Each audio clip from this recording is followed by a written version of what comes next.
Hello, good morning. આજે આપણે ભારતની જે કંઈ પણ સંસ્કૃતિ અને એની ભવ્યતાઓ છે એ જોવાની છે કે ભારતમાં આઝાદી પછી અથવા આઝાદી પહેલાં કઈ કઈ બાબતોનો સમાવેશ કરવામાં આવ્યો હતો, કેવા કેવા લોકો છે, કેવી કેવી જ્ઞાતિઓ છે, જાતિઓ છે, એ આપણા ભારત દેશમાં આવીને વસી હતી. ભારતની જે કંઈ પણ સામાજિક સમસ્યાઓ છે અથવા ભારતની જે પરંપરાઓ છે, રૂઢિગત માળખું છે, રીત રિવાજો છે, નિયમો છે, એ કેવા પ્રકારના હતા, કઈ રીતના ભારતમાં છે એ ઘણી બધી એવી વિવિધતાઓ જોવા મળતી. અને એ શેના આધારે જોવા મળતી તો કે ભાઈ ઘણી બધી એવી જ્ઞાતિઓ આપણા ભારતમાં આવીને વસી હતી. કારણ કે ભારતની સંસ્કૃતિ એવી છે કે જેના આધારે દરેક વ્યક્તિને છે એ આપણે શું ગણીએ છીએ તો કે એક કુટુંબ તરીકે ગણીએ છીએ. એટલે ભારતે કોઈ પણ પ્રજાને ક્યાં રહી છે એ ધિક્કારી નથી. એટલે ભારતની જે કંઈ પણ સમસ્યાઓ છે અથવા ભારતનું જે કંઈ પણ માળખું છે, ભારતનું અર્થતંત્ર છે, કારણ કે આપણો ભારત દેશ છે એ કૃષિ પ્રધાન દેશ છે. સૌથી વધારે 70% લોકો છે એ ખેતી ઉપર નિર્ભરિત છે. એટલે ખેતીમાંથી સૌથી વધારે છે એ શું કરે છે તો કે ભાઈ આવક મેળવે છે. અને એ આવકના કારણે આપણો ભારત દેશ છે એ સમૃદ્ધ અને સંપત્તિવાન હતો. વિશ્વના ખૂણે ખૂણે આપણી જે સંસ્કૃતિ હતી વિકાસ પામી હતી. આપણી જે કલાઓ હતી, કલાઓ દરેક દેશ છે એ જોવા માટે અને આપણા દેશની તમામ પ્રકારની જે વસ્તુઓ છે એ ખરીદવા માટે આવતા.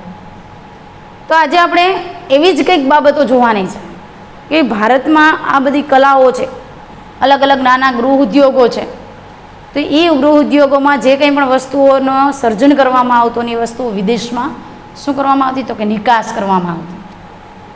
સૌથી વધારે આપણી હાથે બનાવેલી જે કંઈ પણ વસ્તુઓ છે એ આપણે ક્યાં તો કે બહારના દેશોમાં છે એ નિકાસ કરતા હતા. પણ સમસ્યા એ હતી કે જ્યારે ભારતમાંથી દરિયાઈ માર્ગે છે એ જમીન માર્ગે છે એ વ્યાપાર કરવામાં આવતો ત્યારે તુર્કના જે કંઈ પણ પ્રદેશો છે એ તુર્કના પ્રદેશો છે એ ભારતનું શું કરતા હતા વિરોધ કરતા. એટલા માટે એની ઘણી બધી એવી સમસ્યાઓ સર્જી હતી, ઘણા બધા એવા સંજોગો સર્જાતા કે જેના આધારે છે એ પોતે એ વ્યાપારને બંધ કરાવી શકે. એટલા માટે એને શું કર્યું તો કે ભાઈ ઘણી બધી એવી પ્રજાઓ છે એ ભારતમાં પ્રવેશ કરતી હતી. ક્યાંથી કરતી હતી તો ભાઈ જમીન માર્ગે કરતી હતી. તો આપણે આજે ભારતમાં યુરોપિયન પ્રજાનું આગમન જોવાનું છે. આપણે 9મા ધોરણમાં અને 8મા ધોરણમાં બેયમાં આવે છે, પણ એની વ્યવસ્થાઓ કેવી છે અલગ છે. 8મા ધોરણમાં છે એ બધી પ્રજાઓ વિશે આપણે જોવાનું છે કે કઈ કઈ પ્રજાઓ છે એ આવેલી હતી, ને 9મા ધોરણમાં એ પ્રજાઓએ આવીને શું કાર્ય કર્યું એ જોવાનું છે.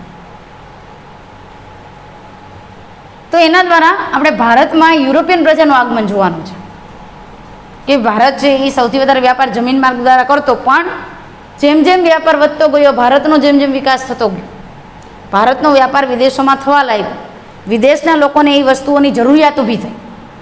આપણે ઘણી બધી એવી વસ્તુઓ છે કે આપણે શું કરતા તો કે નિકાસ કરતા. દાખલા તરીકે આપણે જોઈએ તો મરી મસાલા છે, તેજાના છે, મલમલ છે, મીઠું છે, કાપડ, આ વગેરે ચીજ વસ્તુઓ છે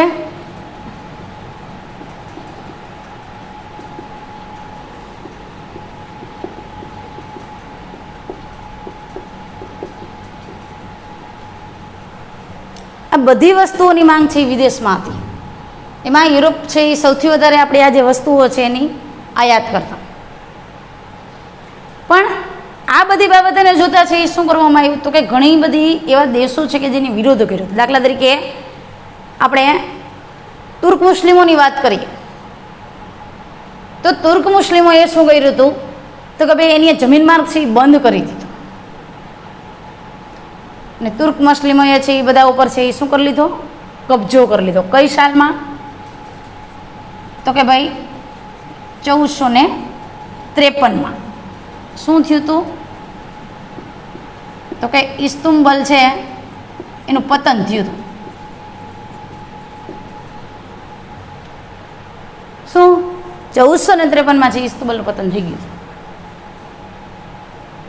એટલે શું થઈ ગયો તો કે ભાઈ જમીન માર્ગ બંધ કરી દીધો. ભારતનો જે કંઈ પણ વ્યાપાર હતો, ભારતની જે કંઈ પણ વસ્તુ નિકાસ કરવામાં આવતી એ બધી શું થઈ ગઈ? બંધ. હવે જે પ્રજાઓ આવી હતી સૌથી વધારે છે એ આ માર્ગોથી આવી હતી. એમાં ઘણી બધા પ્રજાઓ હતી. એ પ્રજાઓમાં પોર્ટુગીઝ, ફ્રેન્ચ, ડચ, જેને આપણે વલંદાઓ કહીએ, અંગ્રેજો, ડેનિશ પ્રજા, આવી ઘણી બધી પ્રજાઓ છે એ આપણા ભારતમાં આવી હતી. તો એ પ્રજાઓ છે એ આપણા ભારતમાં આવીને વસી, તો આપણે એને શું કર્યું હતું? એને આવકારી. કારણ કે આપણા ઘરે કોઈ મહેમાન આવે તો આપણે શું કરીએ છીએ? આવો, બેસો, ચા લેશો, પાણી લેશો, એવું પૂછીએ છીએ. તો આ બધી પ્રજાઓ છે એ આપણા ભારતમાં શું કરવા આવી હતી? વ્યાપાર કરવા માટે. આપણી ભારતની આખી જે પરિસ્થિતિ હતી એની જોઈ હતી કે ભાઈ સૌથી વધારે લોકો છે એ ખેતીમાંથી આવક મેળવે છે, ખેતી ઉપર નિર્ભરિત છે.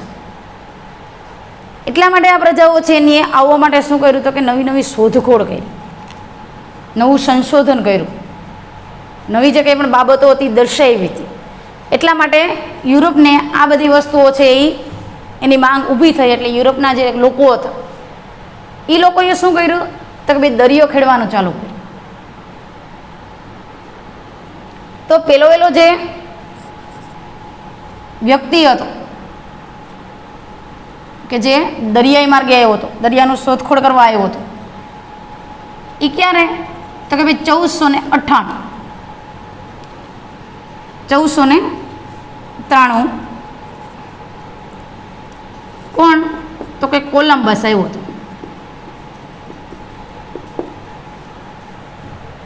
શું કરવા? તો કે ભાઈ જળમાર્ગ શોધવા આવ્યો હતો 1493. અને જે કાંઈ પણ એને પર્વત શ્રેણીઓ છે અને જે કાંઈ પણ દરિયા કિનારો છે એને ખેડ્યો હતો. પણ આકસ્મિક સંજોગો એવા ઊભા થયા કે દરિયા કિનારો સતત બીજી દિશામાં વયો જાય છે અને ક્યાં પહોંચી જાય છે? અમેરિકા પહોંચી જાય છે. એટલે કહેવામાં આવે છે કે ભાઈ અમેરિકા ખંડની શોધ છે એ કોલંબસે કરી હતી. પણ ખરેખર કોણે કરી હતી?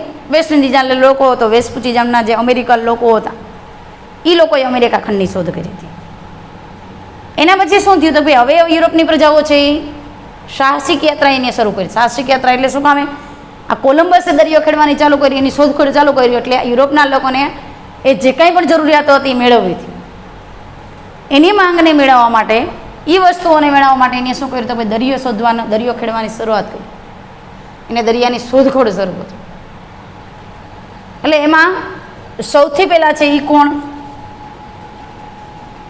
તો કે 1498 વાસ્કો દ ગામા આવ્યો.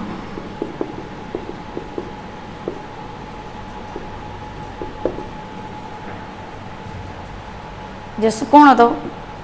તો કે ભાઈ ઇટાલીનો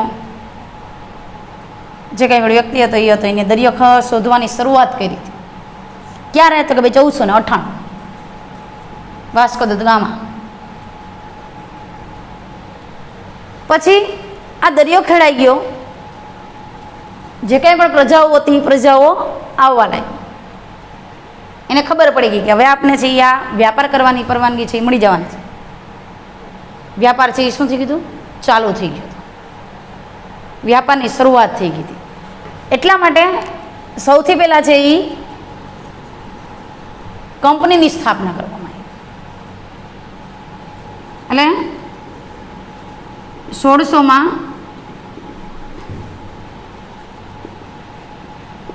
ઈસ્ટ ઇન્ડિયા નામની કંપનીની શરૂઆત થઈ.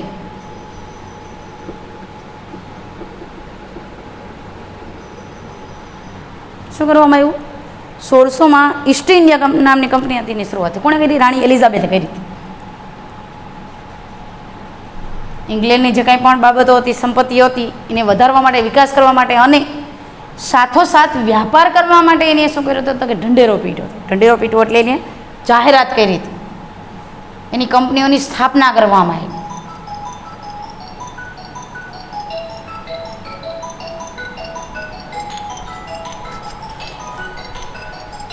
એટલે આ કંપનીઓ છે, આ કંપનીઓની જે કંઈ પણ બાબતો હતી, આ કંપનીઓની જે કંઈ પણ સ્થાપનાની બાબતો હતી, એટલે ઈસ્ટ ઇન્ડિયા કંપનીની સ્થાપના થઈ ગઈ. 1600માં એનું સ્થાપન કરી દેવામાં આવ્યું. પછી તો કે ધીમે ધીમે આ જે કંઈ પણ પ્રજાઓ છે એ પ્રજાઓનું આગમનની શરૂઆત થઈ ગઈ. એટલે 1608માં જ્હોન સ્મિથ આવે છે, કે જે કોણ હોય છે? અંગ્રેજ કેપ્ટન હોય છે.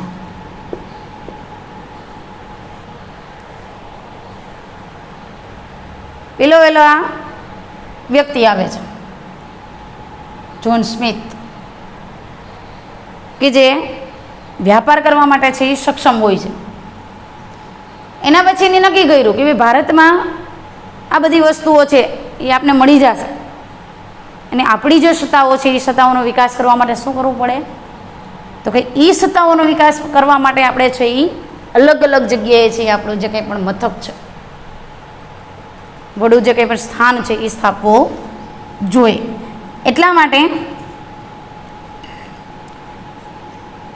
1613માં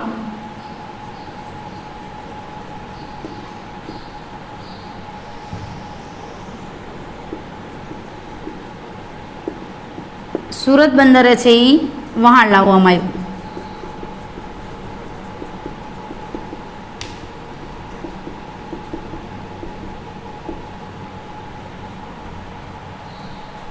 શું કરવામાં આવ્યું? 1613માં સુરત બંદરે વહાણ લાવવામાં આવ્યું. પેલું જે વહાણ હતું એ સુરત બંદરે આવ્યું હતું. જો આમાં 1613માં પાછું ફ્રેન્ચ ઈસ્ટ ઇન્ડિયા કંપનીની પણ સ્થાપના કરવામાં આવે છે, પણ આપણે એને અલગ રીતે જોઈએ.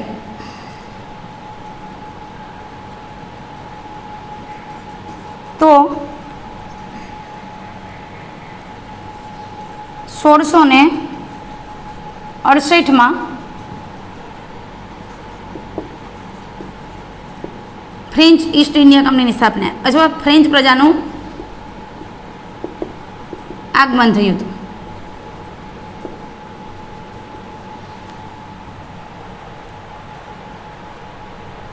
આ ફ્રેન્ચ પ્રજા આવી એટલે શું થયું? વ્યાપારમાં બઢતી થવા લાગી પ્રજાઓને, કારણ કે પોર્ટુગીઝ તો આવી જ ગયા હતા પહેલાં, એનો વ્યાપારની શરૂઆત થઈ ગઈ હતી. પણ ધીમે ધીમે આ જે પ્રજાઓ આવી એ પ્રજાઓએ શું કર્યું તો કે પોતાના વ્યાપારની શરૂઆત કરી. એ પછી 1668 પછી છે એ નક્કી કરવામાં આવ્યું કે હવે આપણે એક જગ્યાએ સ્થાયી થવું જોઈએ, આપણી જે કંપની છે એ કંપનીનો વિકાસ થવો જોઈએ. એટલા માટે 1687માં વ્યાપાર માટેનું એક મથક નક્કી કરવામાં આવ્યું. વ્યાપાર માટેનું મથક નક્કી કરવામાં આવ્યું એટલે મુંબઈને શું કરવામાં આવ્યું? વડુ મથક બનાવવામાં આવ્યું. શેના માટે? તો કે વ્યાપાર માટે. 1687માં મુંબઈને વ્યાપાર માટેનું વડુ મથક બનાવવામાં આવી દીધું. કારણ કે બંદર એટલે વ્યાપાર માટેનું એક સ્થળ કે જ્યાંથી વસ્તુઓની હેરફેર કરી શકાય, વસ્તુઓને છે એ વેચી શકાય. ધીમે ધીમે છે આમાં પરિવર્તન આવતું ગયું, કારણ કે જે પ્રજાઓ આવી એ પ્રજાઓએ શું કર્યું? એમાં ઘણા બધા એવા ગવર્નર પણ બદલા હતા. શું કામ આમાં ગવર્નરની વાત કરવામાં આવે છે? કે સૌથી પહેલાં છે એ કોણ આવ્યું હતું? વોરન હેસ્ટિંગ આવ્યો હતો ગવર્નર તરીકે. એના પછી તો કે વેલેસ્લી આવ્યું, પછી તો કે જનરલ ડાયર આવ્યો હતો. એને શું કર્યું જનરલ ડાયરે? તો કે ભાઈ એની જે કંઈ પણ આ જલિયાવાલા બાગ હત્યાકાંડ છે એમાં એની મહત્ત્વની ભૂમિકા ભજવી હતી. જે વૈશાખીનો તહેવાર હતો એ તહેવારમાં જે લોકો ભેગા થયા હતા એના ઉપર અંધાધૂંધ ગોળીબાર કરી હતી. પછી વિલિયમ બેન્ડિંગ આવ્યો હતો, ડેલાઉસી આવ્યો હતો, ફરી પાછો છે એ કોણ આવે છે? રોબર્ટ ક્લાઇવ આવે છે, વોરન હેસ્ટિંગ આવે છે. તો આવા ઘણા બધા ગવર્નર છે, એ ગવર્નર આવે છે અને એ ગવર્નર છે એ શું કરે છે? અલગ અલગ સત્તાઓ મૂકે છે. અલગ અલગ જે પરિસ્થિતિઓ છે એ પરિસ્થિતિઓમાં સુધાર લાવે છે. એના પછી જોઈએ તો કે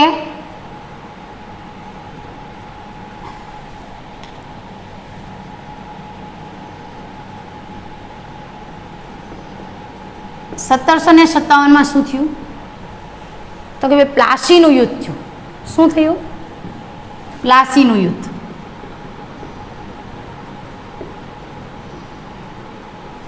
આ મહત્વનો પોઈન્ટ છે. પ્લાસીનું યુદ્ધ શું કામે થયું?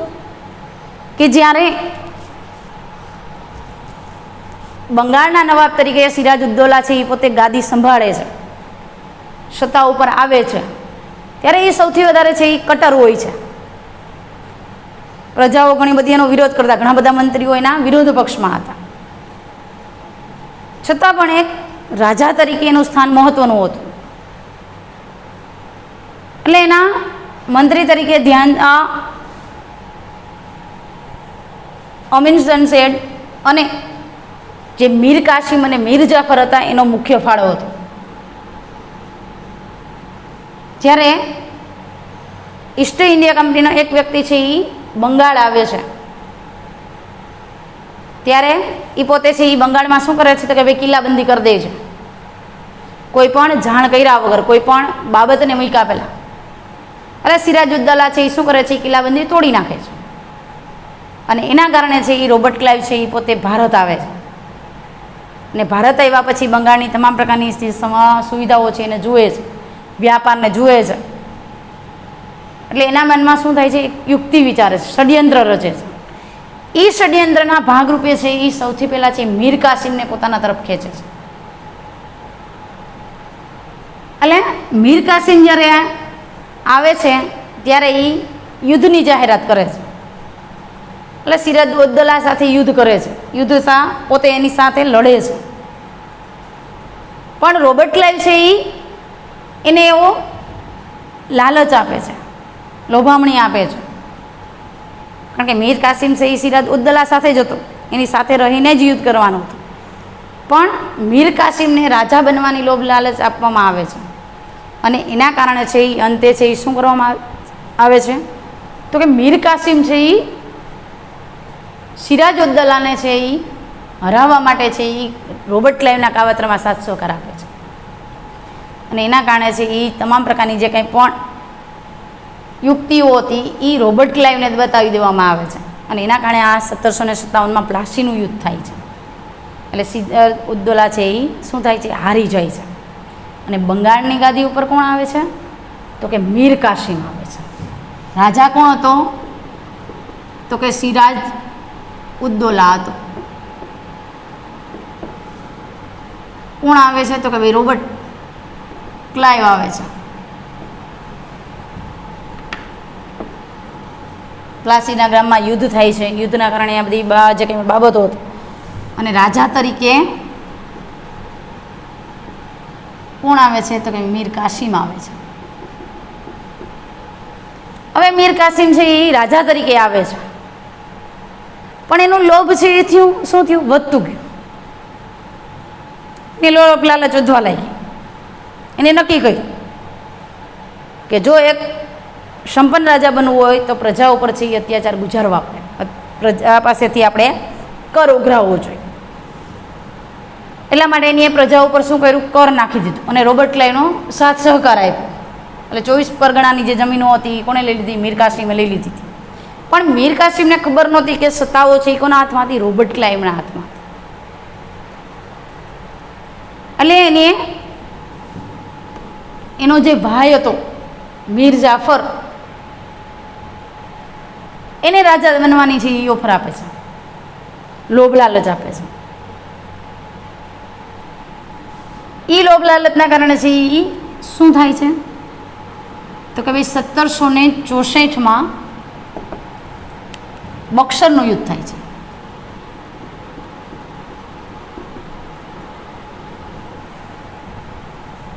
બક્સરનું યુદ્ધ થાય છે એમાં મીર કાસિમને હરાવી અને મીર જાફર છે એ રાજા તરીકે આવે છે.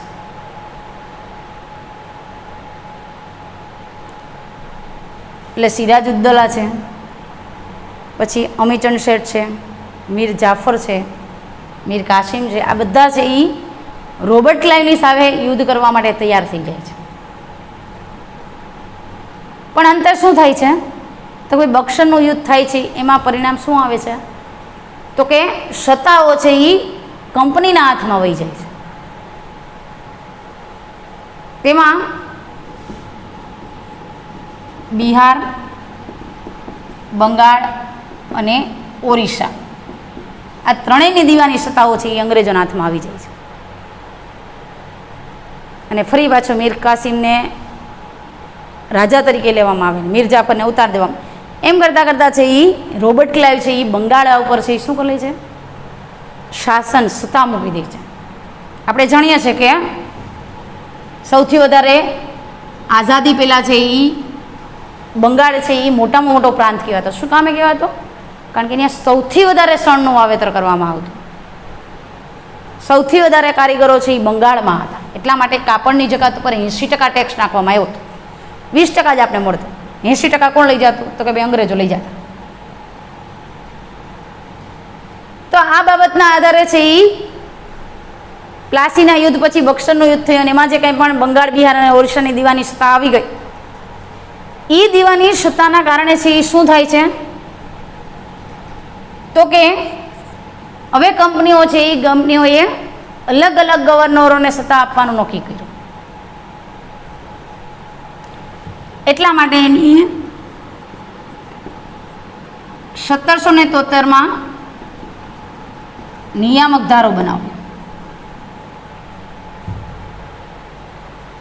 ગવર્નરોને નિયુક્ત કરી, અલગ અલગ પ્રાંતને અલગ અલગ ગવર્નરને સોંપી દેવામાં આવ્યું. એને શું કરવાનું? મહેસૂલ ઉઘરાવવાનું, કર નાખવાનું, સૈનિકોને પગાર આપવાનો, એ બધી બાબતો કોને આપી દીધી તો કે ભાઈ ગવર્નરને સોંપી દીધી.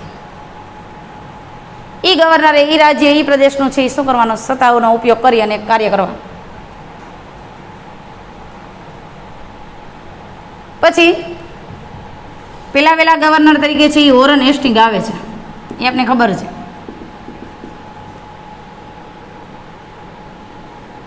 વોરન હેસ્ટિંગ પછી કોણ આવે તો કે ભાઈ વેલેસ્લી આવે છે.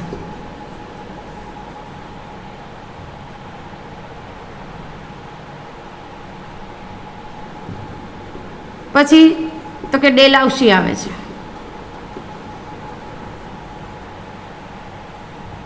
ડેલાઉસી છે એ ક્યારે આવે છે? પણ આ જે કંઈ પણ ગવર્નરો છે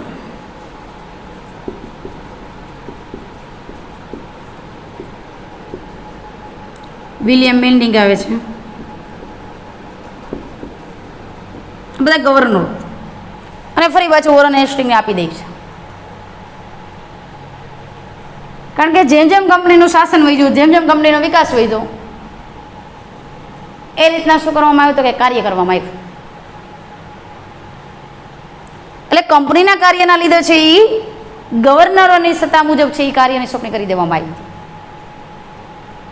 એટલે આ બધી બાબતોને રોકવા માટે છે એ ઘણા બધા એવા રાજ્યો હતા કે એ રાજ્યો પર ઘણી બધી એવી સત્તાઓ હતી. તો એ માટે શરૂઆતમાં પહેલાં કોણ તો કે ભાઈ કર્ણાટક વિગ્રહ થયો. ક્યારે તો કે 1799માં.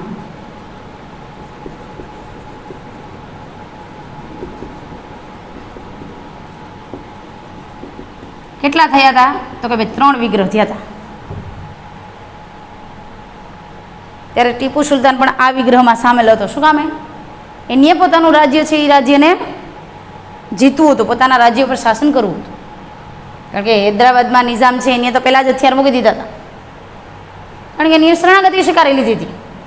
વેલેસ્લીની સહાયકારી યોજના આવી એટલે એ સહાયકારી યોજનાના ભાગરૂપે છે એ શું થાય છે તો કે ભાઈ નિઝામ છે એને પોતાના હથિયાર છે એ છોડી દીધા હતા.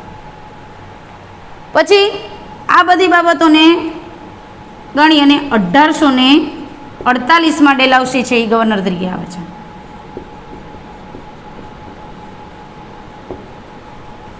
ડેલહાઉસી છે ગવર્નર તરીકે આવે છે ત્યારે એ એક સમાજ સુધારક તરીકે પણ આવ્યો હતો. શું કામે?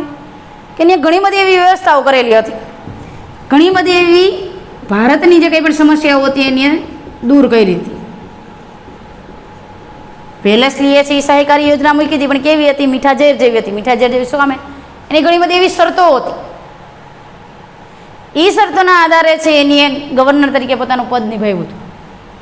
પણ ડેલહાઉસી ગવર્નર તરીકે આવ્યો તો સાથે સાથે એને પોતાનો અને કંપનીનો વિકાસ કરવો હતો. એટલા માટે એને સમાજમાં પહેલાં શું કર્યા? ઘણા બધા સુધારા કર્યા. ઘણા બધા સુધારામાં એને શું કરેલું હતું?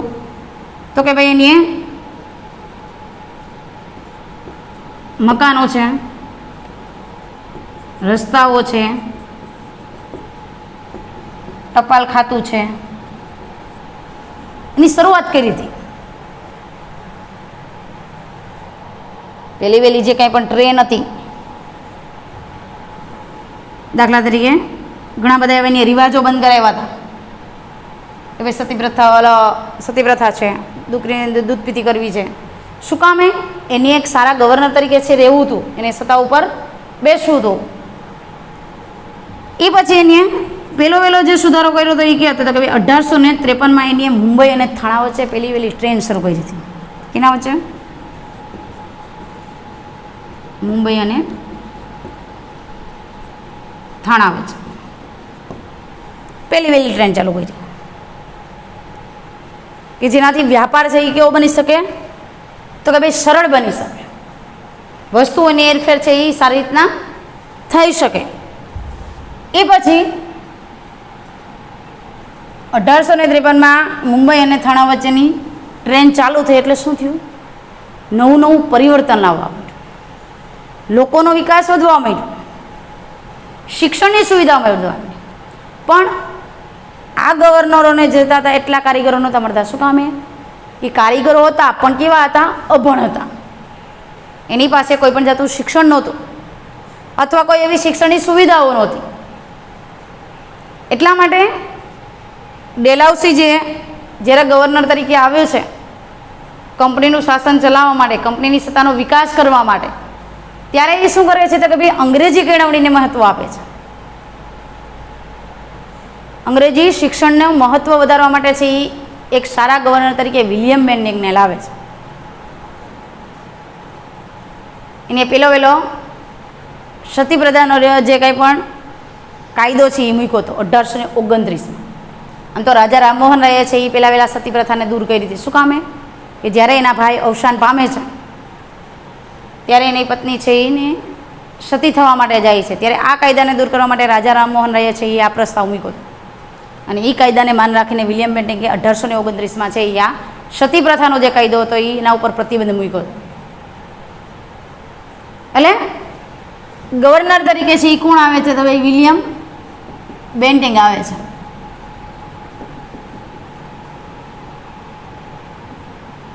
એની તો કે ભાઈ સતી પ્રથાનો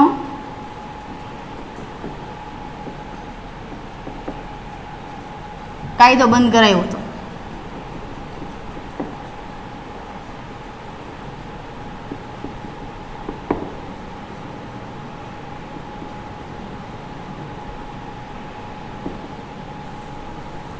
પછી તો કે અંગ્રેજી શિક્ષણની શરૂઆત કરી હતી.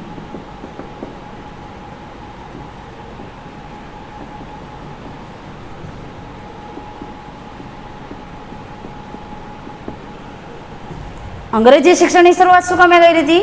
કે જેના દ્વારા અંગ્રેજ જે કાંઈ પણ કારીગરો છે એ તૈયાર કરવામાં આવે અને ભારતના જે કાંઈ પણ લોકો છે એ લોકો ત્યાંથી શિક્ષણ મેળવી અને અંગ્રેજોની અથવા જે કંઈ પણ કંપનીઓ છે એ કંપનીઓમાં છે એ રોજગાર માટે રહી જાય.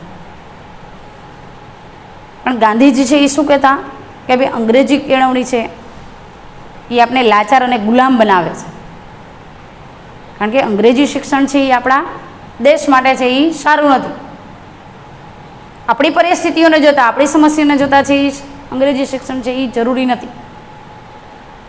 આપણું શિક્ષણ છે એ માતૃભાષામાં જ અને રાષ્ટ્રભાષામાં જ હોવું જોઈએ.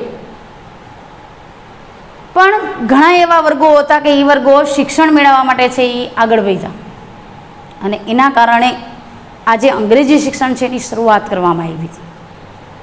એ અંગ્રેજી શિક્ષણની શરૂઆત થાય છે, એટલે અંગ્રેજી શિક્ષણની શાળાઓ છે, કોલેજો છે, એની શરૂઆત કરવામાં આવી. ક્યારે? તો કે ભાઈ 1854 છે એ 3 યુનિવર્સિટીની સ્થાપના થઈ હતી.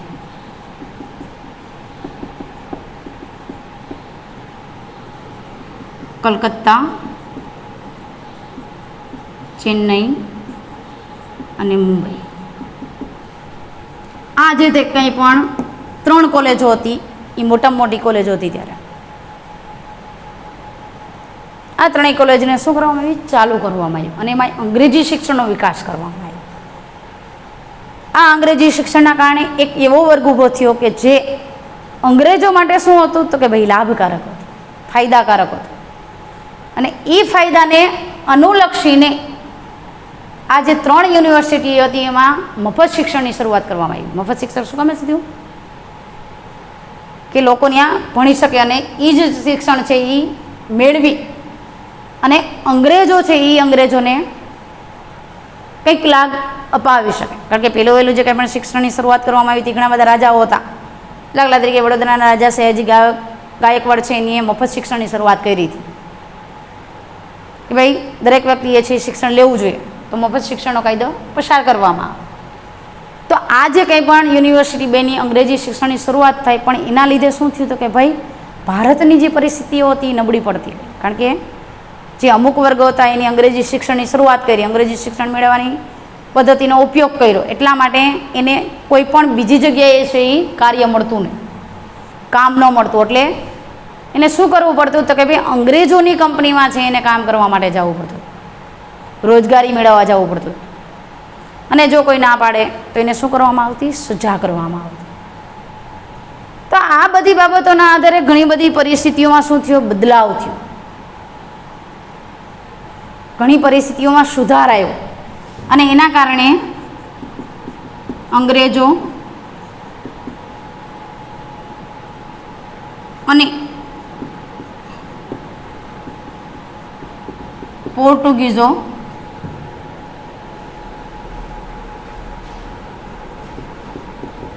સૌથી વધારે છે એ શાસન કરનારી પ્રજાઓ હતી.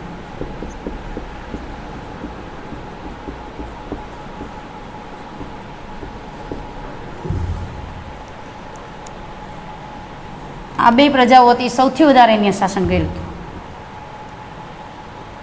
શું કામ એ? કે એને ઘણા બધા એવા પ્રદેશો હતા એ જીતી લીધા હતા. ઘણા બધા પ્રદેશો ઉપર એને કબજો મેળવ્યો હતો. કારણ કે જો એ આપણા ભારતમાં 150 વર્ષ શાસન કર્યું હતું. કેટલા વર્ષ? આમ તો 200 વર્ષનો ગાળો કહેવામાં આવે છે, પણ ઘણી બધી એવી વ્યવસ્થાઓ છે કે એમાં એની આંકડાકીય માહિતી છે એ સચોટ દર્શાવવામાં નથી આવી. પણ આપણા ભારતમાં જે શાસન કર્યું એ પ્રજાએ આપણા ભારતને શું કરી દીધું હતું? કંગાળ બનાવી દીધું હતું, બેકાર બનાવી દીધું હતું, ગરીબ બનાવી દીધું હતું. આપણી જ કારીગરી, આપણી જ કલાઓનો આપણે ઉપયોગ કરી શકતા નહીં. અંગ્રેજો જે સૌથી વધારે આપણે કલાનો ઉપયોગ કરતા, સૌથી વધારે કલા કારીગરીઓ છે એ આપણા ભારતના લોકોમાં હતી. પણ આ બધી પ્રજાઓના કારણે છે આપણા ભારત દેશનો વિકાસ છે એ કેવો થઈ ગયો? બંધ પડી ગયો. ઘણી બધી એવી વ્યવસ્થાઓ ખોરવાઈ ગઈ. તો આ બધી બાબતો છે એ આપણે જોઈએ, પણ ઘણી બધી એમાં સુધારા વધારા છે. દાખલા તરીકે વેલેસ્લી છે, ડેલાઉસીએ ક્યાં સુધારા કર્યા છે એ આપણે પછી ના ચેપ્ટરમાં જોશું. પણ આ જે સાલો છે એ ધોરણ 9માં એ ફરી પાછી તમારે આવશે અને 8માં પણ આવે છે. એટલે 8 અને 9 બંનેના વિદ્યાર્થીઓ છે આ જે કંઈ પણ સાલ છે એ યાદ રાખી લેવી કે જેના આધારે છે એ કયા સાલમાં કઈ બાબતને છે એ મૂકવામાં આવી હતી. કારણ કે ભારતમાં યુરોપિયન પ્રજાનું આગમન થયું તો એને કયા શરતથી લઈને કયા સાલ સુધી સુધારા કર્યા હતા એ બાબતો પણ મહત્ત્વની હતી.